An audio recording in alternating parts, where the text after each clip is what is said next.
Hello everyone. So we'll talk about the chapter that is strategies for enhancement in food production. Food productions में किस तरह से enhancement होती है? This is about that topic. So basically main topics are animal husbandry, plant breeding, single cell protein that is SCP and tissue culture. So ये जो 4 topic है ये हम बेसिकली मेन इसमें स्टडी करेंगे. सो ये जो है ये तो इंट्रो ही है. With ever increasing population on the world, मतलब enhancement of food production is a major necessity. जिस तरह से हमारी वर्ल्ड की जो पॉपुलेशन है वो इंक्रीज हो रही है, फूड प्रोडक्शन की एनहांसमेंट भी उतनी ज़्यादा है. खाने की जो मांग है वो भी बहुत ज़्यादा है. तो biological principle as animal apply to animal husbandry and plant breeding. तो इसमें बेसिकली यही है कि हमने टेक्नोलॉजी की हेल्प से किस तरह से फूड की जो है एनहांसमेंट की है और एनिमल हस्बेंड्री में किस तरह का रोल है उस बारे में हम इसमें पढ़ेंगे. So first will talk about the animal husbandry.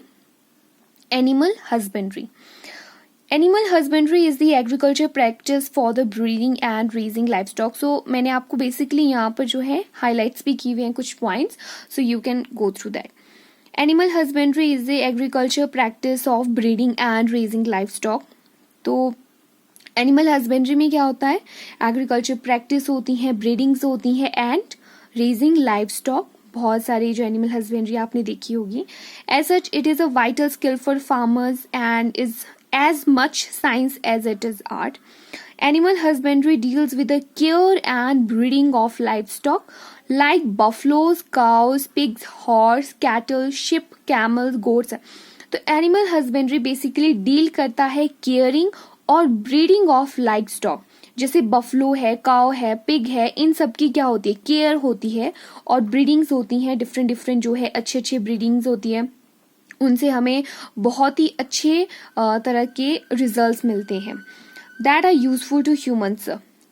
Basically हम यहाँ पर क्या कहते हैं, फॉर एग्जाम्पल कोई बफलो है जो कि बहुत ही ज़्यादा लीटर में दूध देती है और उसकी क्वालिटी भी बहुत अच्छी है, तो हम उसे जो है ब्रीड करवा देंगे किसी दूसरी बफलो से और रिजल्ट में हमें और ज़्यादा अच्छा दूध मिलेगा और अच्छी क्वालिटी में मिलेगा.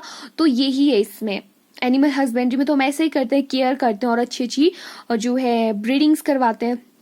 Extended it includes poultry farming and fisheries. Farming जो है फिशरीज हैं, फिशरीज में क्या इंक्लूड होता है? Catching and selling of fishes में होते हैं मोलस्क, शेलफिश, क्रस्टेशियन, प्रॉन्स आते हैं, क्रैब्स आते हैं. उसमें जो फिश खाते हैं वो जानते होंगे. Since time immemorial animals like bee, silkworm या फिर हनी हो गया हमारे पास जो कि होते हैं हनी बीज, तो सिल्कवॉर्म है. या फिर आपने उसमें देखा होगा जो हमारे पास एपीकल्चर में होते हैं हनी बीज, वहाँ पर क्या होते हैं? हनी बीज बहुत इंपॉर्टेंट होते हैं ब्रीडिंग में, पॉलिनेशन में, क्योंकि बीज जो होती हैं वो पॉलिनेशन करती हैं और पॉलिनेशन से क्या होते हैं? जैसे एप्पल ऑर्किड है, एप्पल ऑर्किड में जो है बीज का बहुत इंपॉर्टेंट रोल होता है. तो इस तरह से सिल्कवॉर्म है and crabs, pigs, cattle, etc. And camels have been used by humans for production like milk, egg, wheat. तो बहुत सारी चीज़ें like honey, etc. It is estimated that more than 70% of the world livestock population in India and China.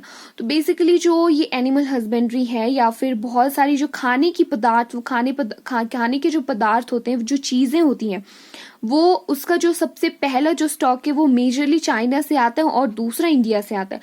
तो India और China जो है basically इन दो जो कंट्रीज है वो सबसे ज़्यादा इस चीज़ में कंट्रीब्यूट करती हैं.